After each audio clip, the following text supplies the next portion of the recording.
Hello, everybody, and welcome back once again to Final Whistle. Kevin Walsh, David Giacomino, and this weekend, Subway Series Part 1 took place.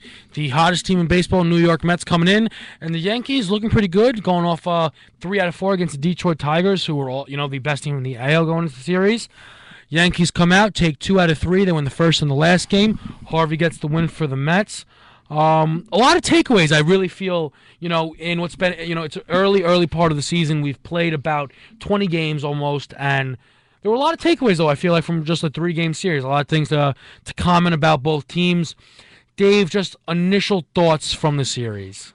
Going into the series, I kind of thought the win streak for the Mets was going to come to an end. You can't win every game, but it was kind of remarkable what the Mets were doing with the 11-game win streak. They were facing subpar teams, but you need to beat the teams that you need to beat. But I knew they're not going to win every game. All right, Jacob deGrom had a rough outing. I'm not at all concerned. Matt Harvey did his thing. John Neese got a little roughed up a little bit. He changed his arm angle for the game. I don't know why. He went back to his old arm angle that he had last year. But still, the Yankees impressed me. They did. They showed that they can hit the long ball. Definitely, they can hit the long ball, and that's how they're going to score the majority of their runs. I mean, everyone knows when it comes to the Yankees that stadium is an advantage, and as much as everyone complains about it, it's not going to change, and they got to use it to their advantage, and they did this weekend. One thing I did see from this series, and I have seen from the previous series with the New York Mets, the defense is a major issue, especially in the middle infield. Yeah, it's a major issue. We saw Murphy make an error. Flores make an error. I think Flores made 2. Yeah. And Kodai made an error and left, which he hasn't been making that many. That throw. Okay, can I just say, listen, I am no, world-class athlete, but Dave, was that not one of the worst throws you've ever seen? It was, but I mean, it went about, 4 feet before it hopped? Yeah. Are you kidding me? The ball, it probably slipped. He's not. Obviously, but just... Oh, man. Then A-Rod goes and gets himself tagged out at third. That looked like 5th grade Little League baseball. I guess so. Because it was brutal. Rough. That package of plays. And another thing is Daniel Murphy, second base. We've seen his defense has never been anything special. It's always been below average. But his hitting was always there to... take that away from his defense. His defense doesn't matter because he's always going to hit. This season, it's not there. It's not there. That's why everyone's questioning Murphy. Defensive liability. They let him walk in the offseason. The AAA guy, the second baseman in AAA, the top prospect, Dilson Herrera, is killing the ball. Mm-hmm. Solid second baseman. Just let him take over next year. Unless Murphy starts hitting, he's not going to get paid. Yeah, I think it's interesting what's going on with Daniel Murphy because he's batting under 200. Defensively, he's terrible. I think everyone kind of knows that. I don't think that's really much of a leap to say. It's been like that. But he's still got a decent amount of RBIs. Yeah. Which is interesting. He's performing in the important situations, which I will still give him credit for. But other than that, Daniel Murphy's really not been the Daniel Murphy of old. Last year was a 300 hitter for almost the entire season until he finished with 298. He was on pace for 200 hits until he got hurt. He had a really nice season last year, but this year he's a big time concern. And I think, again, tell me if I'm wrong here, but I feel like this series more than any other, you saw that need for a shortstop for the New York Mets. I kind of felt that way. I have to disagree with you because just like that, Flores has been hitting. He's been hitting. He has 3 homers on the year. He's got about 5 or 6 or 7 RBIs. I don't know what the exact number is, but he's been hitting and he's been timely hitting. He had a game-tying home run in the 11th win of the win streak. And defense has been horrible. I'm not gonna lie, he's been horrible. It's his throwing. It's not. That's actually fielding the ball. The overall concern with him coming into the season was his range. It was never his throwing. That's why the Mets are questioning, why is this happening? His range has been fine in the season. He's been catching the ball. He just can't throw it. And there's no explanation to why. I mean, my personal opinion is, yes, Flores has been improving, but he's batting 220. It's kind of like, oh, good job, Wilmer. You're not that bad. You're not the worst. Hey, listen, the Mets. That just kind of I'm not like again. I'm not attacking the Mets. I have been to 2 Met games already this year. I enjoy watching the Mets. I mean, I'm a Yankee fan, but I enjoy watching the Mets, and I always wish good for them. I never want to see them do better than the Yankees because then people like yourself, make it really hard for me to exist. But I wish them the best. I'm a huge Kevin Pilecki fan because he's the man. I think Juan Lagares is a future superstar in baseball. Love Jacob deGrom. You're insane if you don't respect what Matt Harvey has the potential to do. But I still feel like there are just a couple of things that need to be addressed, and I think that shortstop position is one that Wilmer Flores will not be able to address. Now, do you think the Mets, let's say that they sit at 14-5 now, do you think they're gonna, let's say, fall off and go on a little losing streak or not win as many games? Well, there are a couple. I don't know if I want to say causes for concern. There are a couple questions I have. The first is, in my personal opinion, I feel like that was really That was the first Matt Harvey game we had. He had been getting a good amount of run support in his first 3 outings. But I think that was a good sign. I love his want for the ball. He was in there for 9 innings, not because they needed him to. The NL, I think the leader in all of saves in baseball is Familia, right? That's what you said. Yeah. So he can close the games out. It's just that Harvey wants the freaking ball. They said that in that game, after the 7th inning, he kind of had the feeling that Collins was going to come and give him the hook. He walked in the dugout. Collins went up to him. He's like, "You're not taking me out. I want this game." And Collins said, "Okay, you got it." And I respect that from Harvey. So, I just want to see another one of those from Harvey, just to he's got to be able to do it every day, and I think he very, very much can. I really do. DeGrom kind of got like. He's not going to win Cy Young. I think that's just kind of what we saw from that game. But I still think Jacob deGrom's an absolute stud. I don't know if Bartolo Colon's going to go unbeaten all year. I'm not sure. Apparently, all he does is get wins and RBIs. The man's a stud. Hey, he's 40-something and he's a stud. One thing about Bartolo Colon is he puts on a show. His at-bats are a show, and the Mets really fans love it. I even cheer for Bartolo Colon. How can you not? But I will tell you, and I didn't realize this, but, you're a pitcher, so you pick on these things a lot better than I do, and I'll admit it. You said Nice changed his arm angle. And the first thing that will come into my mind is, okay, his old arm angle gave up a lot of runs. The new arm angle didn't give up runs, goes back to the old arm angle. Maybe the new arm angle kind of gave him some trouble, and it's hurting. I don't mean to jump to conclusion, to assumptions here. This was the thing. But I'm asking. He has a lot of history of shoulder problems. So that's why they wanted to maybe tinker with it, change his arm angle a little bit, and that's why they went to with the first couple of starts this year. I don't know if he was having any shoulder pain or he wasn't comfortable with it. No, they haven't come out and said anything.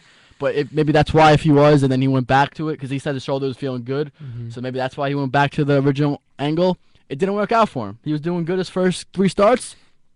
And that's just my comment on the pitching. It's just I do think their pitching will be good, but for me, I'm really intrigued to see if the Mets are going to average this many runs per game as they've been doing throughout that 11-game win streak, and even during the Yankee series, they put up a lot of runs in a lot of games. The thing about the Mets was it was a different person every night, and that was huge. It wasn't. Even Lucas Duda having a solid year. I really like Duda. The thing is, everyone's like, "Oh, Duda's gonna hit us 30 home runs." Duda's hitting for average right now. He's hitting 330. I mean, that's special. And he's hitting for timely hitting RBIs. He's taking what the defense gives him. If they walk him, so be it. They walk him. He's not forcing things. He's not taking bad hacks. So, I don't want to say, oh, they're gonna fall off, and I don't want to say they're gonna stay hot.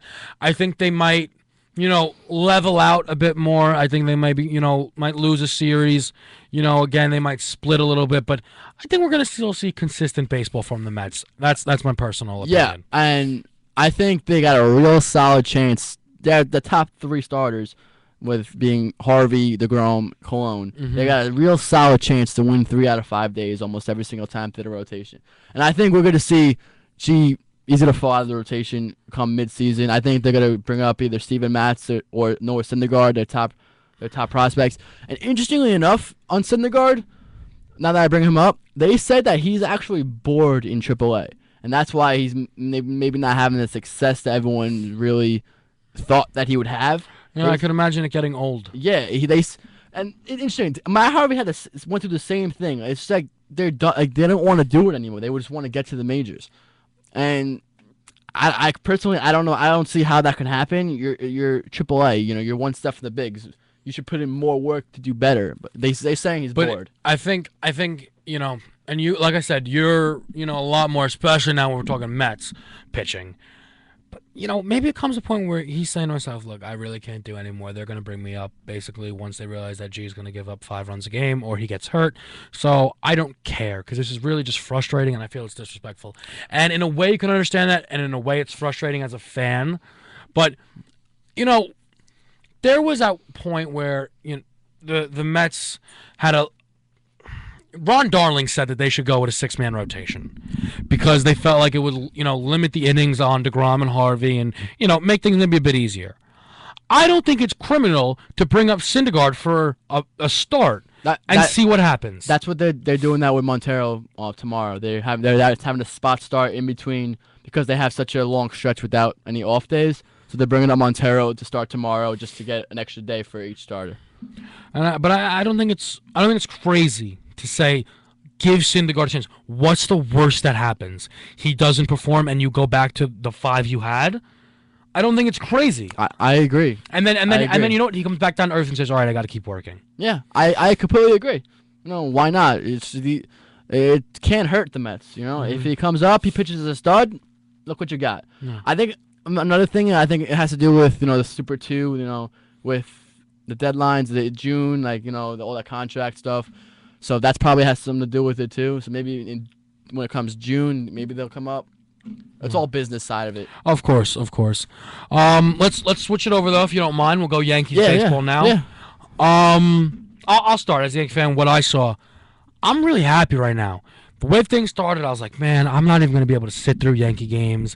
It's just going to be so upsetting and frustrating. They go into the Tiger series, do 3 out of 4, absolutely tear David Price apart on 2 of my fantasy teams, though. So, But and then they go into the hottest team in baseball, the Mets, and take 2 out of 3. I like what I'm seeing from the Yankees. And a lot of it has to do with the bats being stellar. The one pitcher, though, who did look amazing, you got to give it to Pineda. I believe it. Yep. Pineda looked amazing. First start of the year. I was actually there at the game for his game. First start of the year where he looked dominant. He looked like he was himself from last year, the first half, that he was just playing out dominant. He was pounding the strike zone, and he was in the zone. There's one thing I saw from him that I loved, and I'll call it Harvey-esque. 8 innings, I think, shutout baseball. Gives up a single. He knows that he's probably about to be taken out, and he is just cursing into the glove because he just wants to keep pitching and he wants to be perfect. Yeah. And that strive for perfection is something that you see in the elite players. And I think maybe he might have the drive to get there. That attitude is something you just can't teach, and that's why it's so rare. And when someone has it, you have to just hold on to it and say, "All right, run with this kid." Absolutely. But I saw 2 things from the Yankees that I want to touch on. Their ability to hit the long ball, which that's everyone knows that. Yeah. Teixeira is basically either Teixeira has 8. I think Steven Drew has 4, and Chris Young has 4. Who saw that coming? What? Who saw that coming? Plus, A-Rod's a boss. Yeah. Thank you. Teixeira either hits a home run or strikes out. There's no in between. I'll take it. Hey, I'll take it. Yeah. I'll take it. It gets the job done. A-Rod's I'm not gonna lie, he's just a stud this year. He's really doing. Where did that come from? Man. No one saw that coming. I was saying to myself yesterday, they pounded him in 1-2. All right, go to a curveball. He can't hit a curveball. They throw a curveball, hits it all out of the ballpark. I'm like, that just. Yeah. But and then the second thing, once they get to the 8th inning, it's gonna be awfully tough to beat them. Betances and Miller in the back end, it's gonna be awfully tough. Now here is something that me and the boys in the room were trying to figure out. Well, they kind of understood it, but again, when it comes to baseball, I defer to you, and I rarely like to do that, but I do.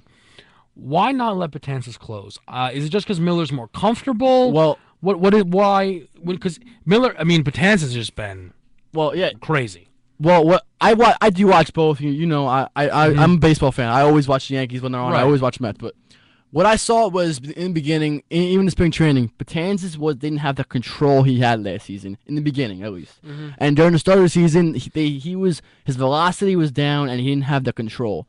So I think that's why they just deferred to Miller at first in the beginning of the season, and he's just been a stud. You can't once you start doing what he's doing, you can't take him out. So I think they just left Betances in the 8th, leave Miller in the 9th, and just roll with it until something happens. Because he's an absolute stud. Yeah, I mean, he's doing great. I'm just saying, like, because, I personally would feel maybe a little bit more comfortable with Betances because I just feel like he's almost untouchable at the moment. But so is Miller, though. But that's the thing. It kind of does make sense. No. And you know what? If they're both comfortable in their roles, if it's not broken, why you got to fix it? Exactly. And there's some pitchers, deal with this, but the 9th inning is different. We haven't seen Betances that often in the 9th. Mm-hmm. Some pitchers can't handle the 9th. I'm not saying Betances can't. Right. No, but I understand what you're saying for sure. It's just a different animal. Exactly. It's a different mindset. All right, I got to get these 3 outs to end the game. Some pitchers can't handle it. They want to stay in the 8th inning role. Betances, he could probably handle it. He'll be fine, but there's just no reason to fix it if it's not broken. Yeah, for sure. We'll throw it into overtime, though. It was a question that you had asked me about the Mets, and what do you think from the Yankees, though? And say within the next 2 weeks, are you expecting them to kind of topple back, or do you think maybe this is going to be what we're going to see? This is the tricky part, and I go back and forth on this because, like we said, they're home run happy, and when you get like this, you get into slumps. Mm-hmm. You're not going to keep up a home run pace. Everyone's, like you said, Teixeira 8, A-Rod, like that. I'm antsy to say they're going to continue this hot streak, but yet again, the ballpark has a lot to do with it. And Yankee Stadium is Yankee Stadium. They're going to have their fair share of fly ball home runs. They took 3 out of 4 in America. They did, and I think they'll be better than I expected, above average. And there's no reason why they can't continue. Just all rise in the starting pitching. Pineda, he's got to continue. This was his first good start of the year. He's got to continue. Nate Eovaldi, he was solid. He let up 4 runs, but still, I liked what I saw from him. Sabathia is a major issue. Yeah. He's a major issue. But my thing is, and I think we spoke about this on our preview to the season, and I said if the Yankees find themselves in contention, don't be surprised to watch the wallet fly open and they make themselves a splash. Yeah, and Cole Hamels comes to mind because the Phillies are bad. The Phillies are bad. Oh, yeah. And that's one of the teams that lived up to their hype. Yeah. And they want to get rid of him, and maybe the Yankees want to shed some light, and it can't hurt. Hey, I'm sure it's going to be talked about come trade deadline time. Oh, yeah. If the Yankees are right there and they're lacking that one big starting pitcher, hey, why not? I say that I wouldn't be surprised if they go for it. I'll tell you this much. I've gained a lot of confidence in the thought of Yankees finishing first place. Yeah, and they've proven me wrong, and it takes a lot for me to say that. I doubted them a lot. I thought they couldn't score. I thought they didn't have the pitching. They've proven they could score. The pitching, it's been okay. Good enough. It's been exactly. I would label it as good enough. Good enough is a perfect word. It's been good enough. Yeah. But I'm just saying I don't think it's crazy now to think about the Yankees as finishing at the top of that division. Yeah. Because they're tied with the Rays. The Rays they just come out of nowhere. But they're not going to keep it up. I'm sorry. Hey, I'm sorry. It's not going to happen. Listen. When you look at the Mets, there's genuine value in certain players.